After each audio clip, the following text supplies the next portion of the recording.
La Municipalidad de Lima, el Consejo acaba de aprobar en una sesión bastante particular donde se pretendió que al comienzo la sesión fuera secreta. O sea, secreto porque ¿qué se va a discutir? ¿La intimidad personal de alguien o algún secreto de Estado? Están discutiendo un problema que nos afecta a todos y tenía que ser público. Y han resuelto finalmente exhortar a las empresas a ver qué hacemos con los contratos. ¿Cómo que exhortar a las empresas? ¿Cómo que exhortar? Por favor, a gente que ha pagado coimas a nuestros funcionarios para hacer contratos que han sido absolutamente perjudiciales para la ciudad. Pero empecemos desde el comienzo.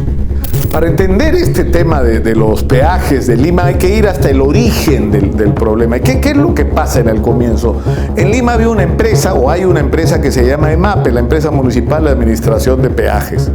Y esta empresa lo que hacía era manejar el cobro de peajes en la autopista y con los fondos que recaudaba no solo mantenía la autopista y había hecho obras importantes, sino que además le daba una enorme cantidad de recursos a la Municipalidad de Lima para, entre otras cosas, mantener habilitadas y funcionando las principales vías metropolitanas de la ciudad. Pero de pronto, y habría que saber quién fue, a alguien se le ocurrió que había que privatizar, que había que entregar el sistema de concesiones de las autopistas. Y lo que ocurrió fue que EMAPE puso en licitación 2 concesiones, lo que ahora conocemos como Línea Amarilla y por el otro lado Rutas de Lima. Entonces, ¿qué fue lo que eso supuso? Que se le entregara a la administración de los peajes, que al comienzo, es decir, no era una concesión normal, es decir, no es una concesión donde yo invierto dinero y con la inversión para recuperar esa inversión pongo cabinas de peaje con las cuales recupero mi inversión, garantizo el mantenimiento y tengo una utilidad razonable. No, la obra estaba hecha. Entonces lo que hicieron las concesionarias fue colgar sus letreros, bajaron el EMAPE y colgaron cada una su letrerito y empezaron a cobrar peajes sin haber invertido $1. Pero ¿qué fue lo que pasó del lado de la municipalidad? Que la municipalidad perdió su fuente principal de ingresos para pasar a percibir en un caso el 4% y en el otro el 7%. Pero incluso en uno de los casos, la municipalidad no puede percibir el porcentaje que le toca hasta que se recupere la inversión. Es decir, era un contrato pues fatal desde el punto de vista del interés de la ciudad, que reducía de una manera drástica sus ingresos y que le entregaba toda su utilidad a empresas privadas. Y la motivación era grosera, es decir, era inexplicable desde el punto de vista de la ciudad. O sea, ¿por qué, por ejemplo, EMAPE con los recursos que producía no podía contratar los servicios de empresa privada para que le hicieran la limpieza, el mantenimiento de las vías e incluso para construir las obras de ampliación que esas autopistas requirieran? ¿No es cierto? Y todo eso iba a provenir de los peajes y no necesitabas hacer lo que se hizo, que fue renunciar a ingresos enormes para que estos pasaran de una manera gruesa a manos de 2 constructoras brasileñas que, como sabemos, están las 2 involucradas en tremendos escándalos de corrupción internacional en este momento. Pero no solo ocurrió esto, sino que ocurrió que estas empresas, las 2 concesionarias, han hecho el sistema más extenso de casetas. Es decir, lo que pasa en Lima no ocurre en ninguna parte. Hay casetas de peaje por todos lados. Es decir, nos ocurre que tenemos casetas de peajes por todos lados, por un lado, pero por el otro lado tenemos tarifas de peaje que ni en Estados Unidos. O sea, en Lima pagamos tarifas de peaje más altas que las de Miami. Es una locura. Pero no solamente eso es una locura la duración de las concesiones. 30 años, 40 años. O sea, los cálculos que se hacen es que lo que se va a recaudar en un caso son como $10.000 millones y en el otro caso más, y lo que va a recuperar la municipalidad, como ya dije, para sí es en un caso el 4%, en el otro 7%, y todo el resto del dinero va a ser utilidad para estas empresas.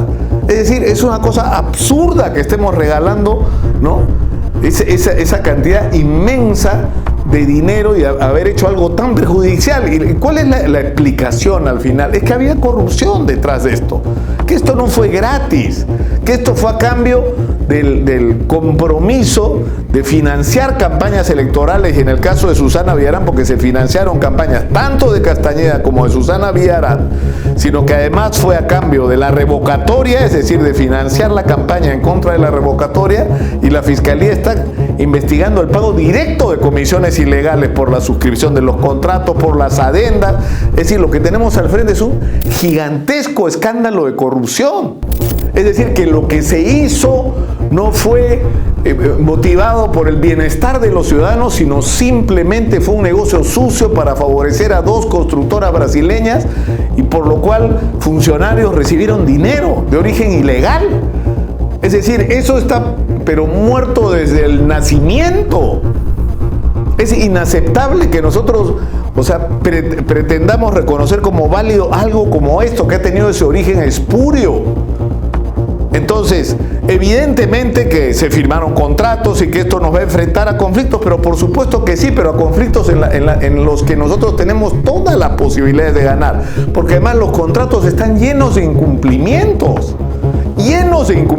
Por ejemplo, pusieron un peaje en Chillón, en Puente Piedra, ¿no es cierto?, que terminó por convertir a los habitantes de Puente Piedra en prisioneros, como ha ocurrido y está ocurriendo en Lurín, pero no habían hecho las vías alternas. ¿Qué significa eso? Que tú no puedes ni entrar ni salir de Puente Piedra si no pagabas peaje. Y eso no era parte del trato. El trato incluye que tú pagas peaje si quieres ir más rápido, pero si no, tienes las vías alternas. ¿Pero qué haces si no existen? Y eso eran compromisos contractuales que no se cumplieron. No se han hecho las obras que debían hacerse. Se eliminó la ruta del Metropolitano como parte del proyecto, porque esto debía ser incorporado en un solo proyecto. Hay obras muy mal hechas, como el intercambio de Alipio Ponce, donde entrar y salir de Chorrillos es un infierno, y supuestamente se hizo para hacernos la vida más fácil a los ciudadanos. Es decir, en la Panamericana Sur, donde ahora se está haciendo la vía alterna con la plata de los panamericanos, porque con ese dinero es con el que se está refaccionando y en algunos casos haciendo la vía alterna de la antigua Panamericana Sur. Entonces tenemos todos los argumentos para ganar nosotros esta discusión, y no hay que tenerle miedo. ¿Por qué tenemos que estar en una posición a la defensiva cuando deberíamos estar a la ofensiva? No somos nosotros los ciudadanos peruanos y los habitantes de Lima los que hemos actuado de una manera incorrecta. Son ellos los que han hecho trampas, son ellos los que han coimeado funcionarios, son ellos los que han hecho contratos absolutamente lesivos, son ellos los que han saturado de cabinas de peaje, son ellos los que han llevado los precios, coimeando funcionarios, han llevado los precios de los peajes a niveles pues inaceptables, que no tienen ninguna lógica, y han hecho concesiones que duran una cantidad de tiempo que en ninguna parte del mundo es razonablemente aceptable. Tenemos todas las de ganar. Vamos a la pelea. No le tengamos miedo a la pelea.